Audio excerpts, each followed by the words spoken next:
As you know, the holidays are some of the hardest times of grief to navigate, and it brings up a lot of memories, and it's just an emotional time of the year, no matter what.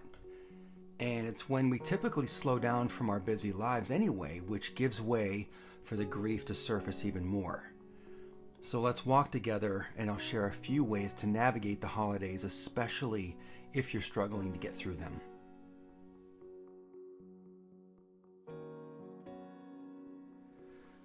Hey friend, welcome back to Grief Questions Answered. I'm Eric, and it's my goal with these videos to share everything that I've learned about how to survive, find the support in the loneliness of grief, and how to intentionally get back up and live beyond the loss of your loved one. If this grief tip doesn't help you today, I am confident it can and will help you at some point in the future, so be sure to save this video to watch later on. So today's question comes from Veronica, and she asks, how am I going to get through the holidays? I just want them to be over with. And so Veronica, you are feeling exactly what a majority of us are feeling this time of year. For the majority of the folks who are dealing with the loss of a loved one, and before we even lost our loved one, it typically was a very happy time of the year. And now it's practically the worst time of the year. And we want the month of December to go by so quickly so that we don't have to feel crappy about our loved one not being here. And I get it. And I'd like to share an anecdotal experience that I had very early on in my grief, in the hopes it will actually help you during this time of the year as well. And so I remember the first Christmas after Zoe died. It'd only been about 10 months, and I was dreading that whole month of December because Thanksgiving was hard enough.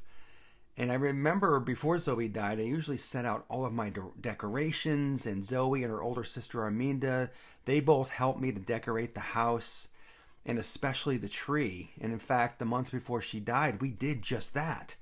And I remember feeling such a tremendous amount of peace that they were there with me and able to experience that with me.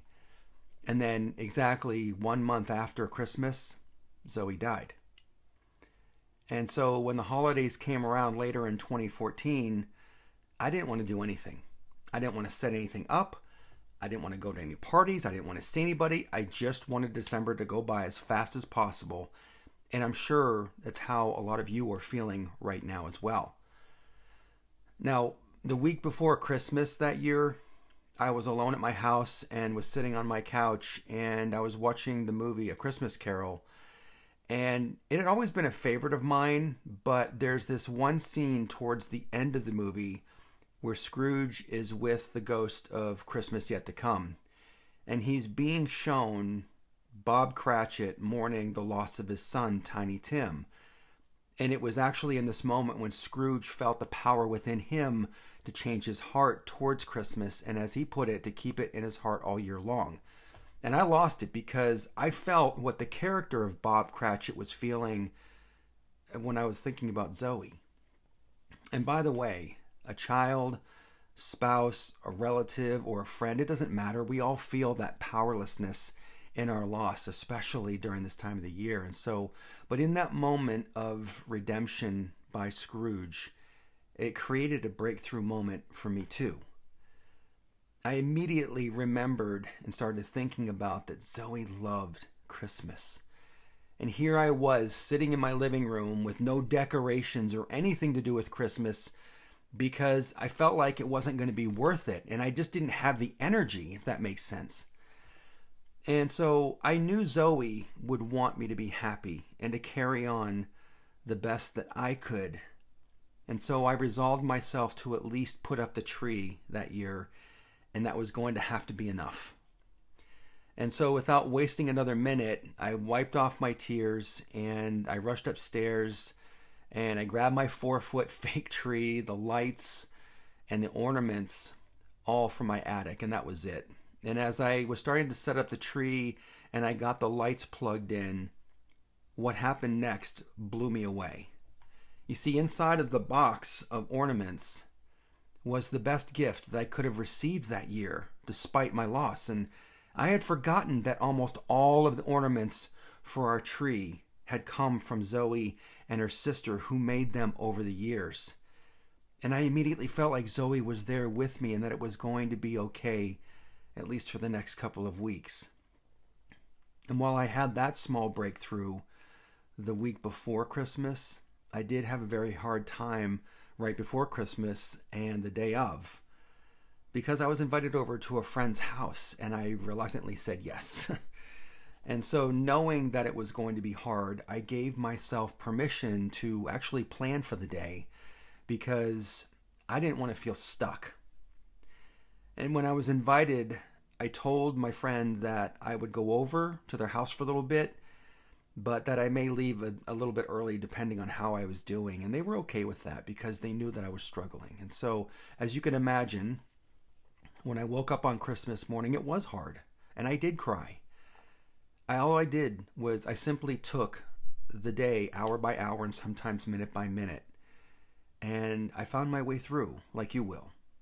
And then later on, when it came time to go over to my friend's house, I felt very reluctant and almost sick to my stomach to go. In fact, a couple of times I had my finger on the dial button and I was going to let them know that I wasn't going to go. But when I got there, I did feel a sense of care and support that I had felt shortly after Zoe passed.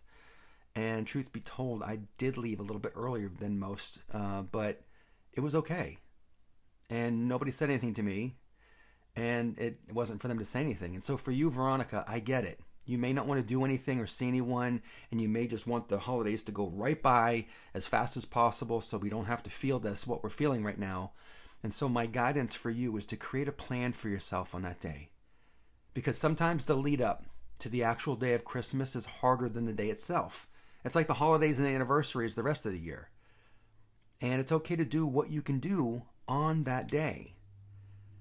And so I'm sure this is very hard for you. It may feel like there's a lot missing this year that you wish wasn't missing in your loved one. But I can tell you that a lot of love and the memories of the holidays past can come out even in your time of deep sorrow and grief this year. And if you can hold on to those moments, they're wonderful.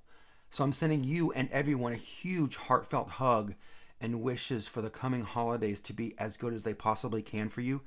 You're grieving, and the holidays are some of the hardest to navigate. And the good news is you're not alone and you're supported. And so actually, if you're struggling this time of year, I invite you to join me for 2 separate live stream Q&A sessions before Christmas Day and a session actually the day after Christmas Day, so that you can feel supported and connected with others who get you. And the links and the dates are below. And if you can't make it, by the way, on these live streams, you can always watch the replays afterwards because there's probably going to be some helpful tips in there for you. But as always, I hope this helps. And so do you have a question about grief that I can answer for you? Let me know in the comments below. And if you haven't done so yet, click that subscribe button, as this is one of the best ways to get notified of new videos just like this and to show support for the channel. So let's walk together, and I'll see you in next week's video.